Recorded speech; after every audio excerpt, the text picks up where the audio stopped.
All right, guys, the baby's playroom slash classroom, my little home renovation is finally done. It took me about a week to do it all. Less than a week. And I am about to show you how everything came out. I'm in through a gate right here.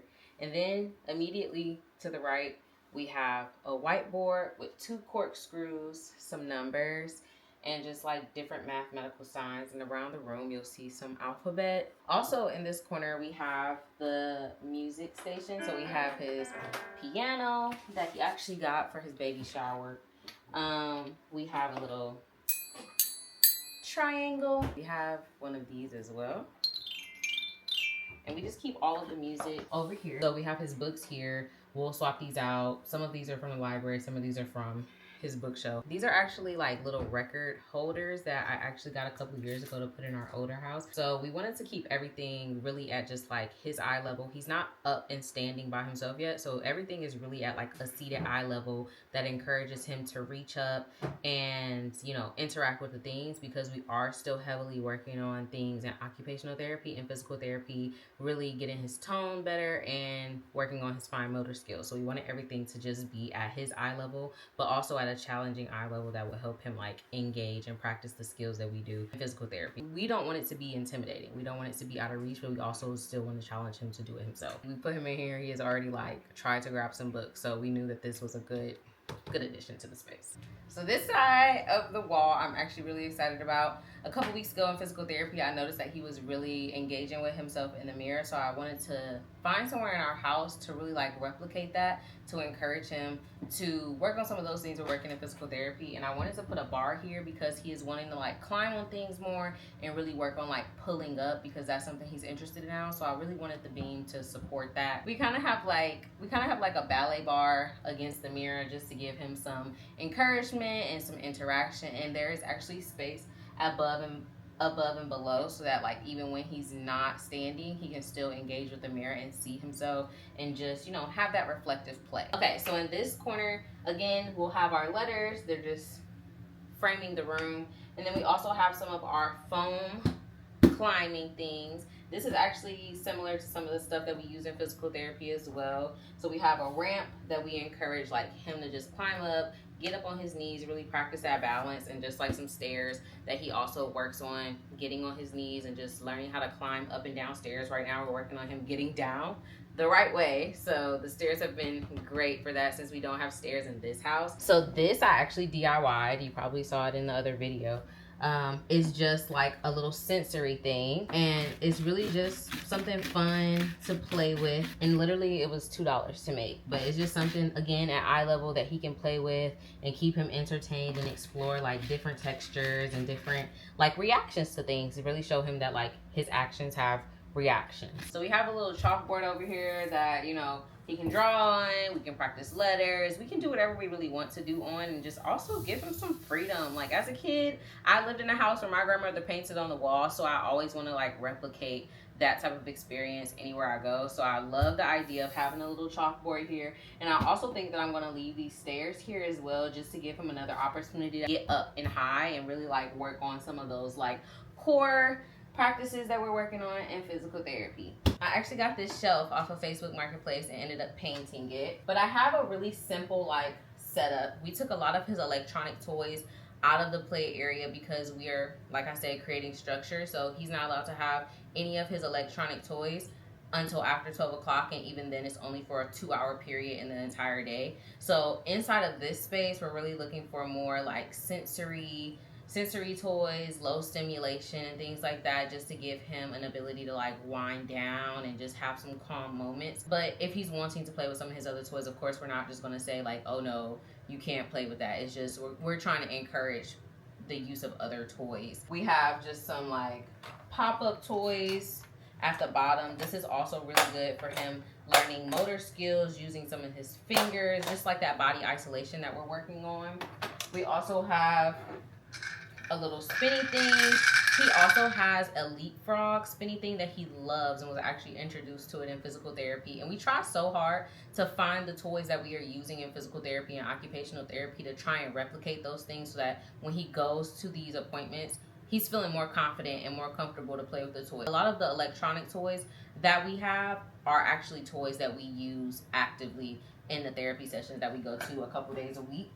But I really wanted to find alternatives to his favorite toys that were more like non-electronic. Because when I was pregnant, I told everybody, like, do not buy my baby toys with batteries. I literally told everybody that I did not want that. Like, not that I'm like no screens or anything, because I'm an iPad girl, but just to give opportunity for just like imagination, exploration, and just some low stimulation. Because as a girl, I get overstimulated being online all the time, especially because it's what I do for work. So just wanting to give him different opportunities to not be so stimulated. Because if you a mama and you know when all them toys is going at the same time, that is overstimulating. So this is just an opportunity for him to have like different pitches of noises as well, and just to create a little calm. And then on this shelf, we have just little buckets of play food. Again, really working on education, something that me and Nick was stressed even when the baby was in the hospital. Like, we are big on education. Like, even when he was in the hospital, we would read books, we would sing songs, we would play peekaboo, just different games to really help with that like cognitive thing. So we're going to be working on matching our colors to the items recognition, working on our letters. Okay, so at the top we have this spaceship. I'm not going to turn it around because it's monogrammed and we don't put his name on the internet, but it's a little 2-tiered spaceship, and it actually has shapes that goes inside that also helps with like motor skills, being able to pull things out and putting things in. And it has a spinning thing on the side. He loves to spin things. And it also has like one of these counters. And so even if you don't want to focus on any of the other subjects, you can easily take them down. His grandma Bunny actually got him that. Like, a lot of the stuff that he has is monogrammed. There's some monogram things down here. Just play things to help him learn his name. Then we also have these stacking cups. We use these a lot in physical therapy and occupational therapy, trying to get him to activate his left side, getting him to knock them down, getting them to move to the next side, stack them back up. And then I also found this cute sign. It says, it's not how big you are, it's how big you play. You have a kid that is consistently getting medical treatment or any type of therapies. Like, as a mom, you never want them to just feel like their life is just medical. At least for me, like, especially because we're in therapy at least three times a week. My focus has been and will always be play. If it is not stimulating, if it is not fun for him, we're not doing it. The moment he starts to freak out, being pushed beyond a limit that I know is just him not wanting to do it, we're taking a pause before we continue, because that's not a feeling that I want him to associate with things that are trying to make him stronger, trying to make him happier, and all of those things. So it's really hard to corral a toddler who wants to be in everything and on everything while also working, and also sometimes that interferes negatively with my work. So I really wanted to prioritize this space. So in this corner, we have some of our like things that we use for physical therapy. We have our peanut ball that we use to help with balance. We also just have a regular bouncy ball. Is it gonna let me take it out? Also have a regular bouncy ball that we also use these in gymnastics. This also helps with that core and building strength in the core. And you just place them on top, or you put their belly on it and roll, and it really helps them build that core strength. And that's something that we're consistently working on. We also have this yoga roller, and you can use it to roll in their back to give them a sense of calm. We learned a lot about massage while we were in the NICU, and we still incorporate that into our routine with them. But you can also place them on top of it. It gives them an opportunity to feel different textures. So we also use this.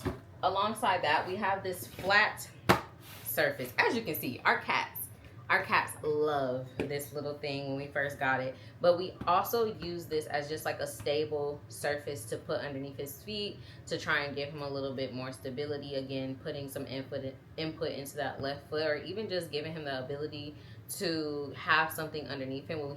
Before we got our bouncer, our baby bouncer, he couldn't reach the floor. So we would put this under there to give him a couple more inches to help him reach the floor. Now he can reach the floor. We use it with a bit more for just like stability. So next, we just have this organizer just with his balls to play with and some of his Legos.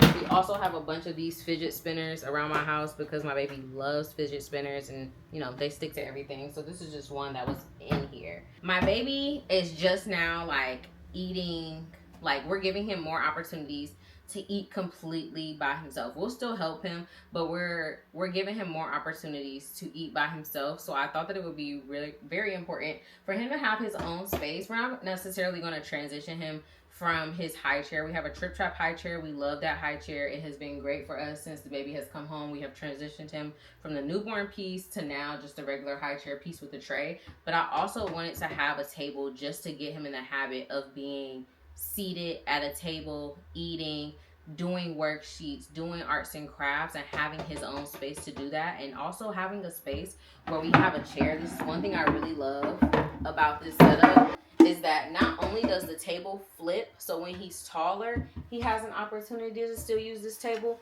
but the chairs also flip. So for now, we are going to be using this side because his feet need to be touching the floor for it to be a safe environment for him to eat, and just to practice that like good posture and him utilizing the table when we do different things. So I absolutely love this table. I have been looking at one on Amazon, but I was like, I don't know if it's worth the money, and we ended up finding this one, and it was the price of the one that only had one chair. So I'm really excited for this. We've already used it with him. He doesn't seem to be too bothered by it, and we actually have seen in the last couple of weeks that he actually really does better when he has like an actual surface to sit and eat and like facilitate his own feeding. We're gonna leave the desk pretty simple. We are gonna get a little silicone mat to stick here when we're eating and feeding, just to help with a little bit of the mess. We have his little Fisher Price ring thing. These rings are all over our house because he likes to take them from room to room. So we have one in the car, one in the sunroom, probably one in his diaper bag. So, you know, whenever I find these will just be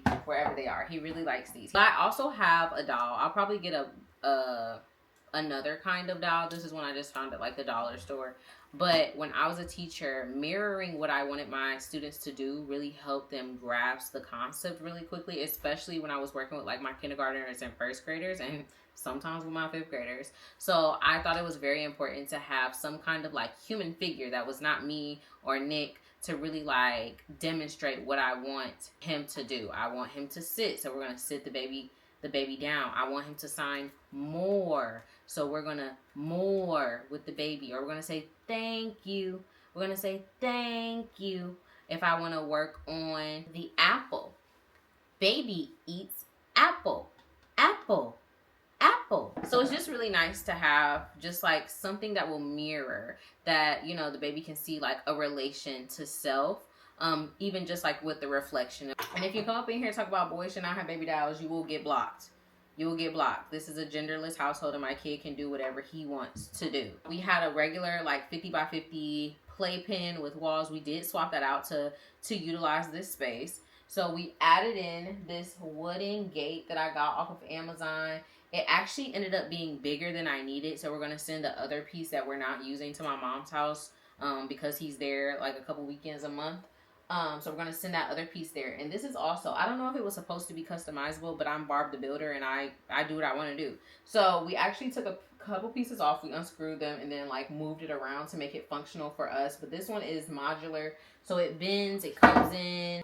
Yes, I can't do everything to make this world accessible for my son. And even at 1 year old, I have seen just how inaccessible like extracurriculars and fun is. And so I want to make sure that at home he feels like he can do anything that he wants to do, and he knows that he has two parents that will make a way if outside of our home there is no way. I'm very happy with how it turned out. I do want to add just like maybe like a lounger just for him to come and just sit and just be independent.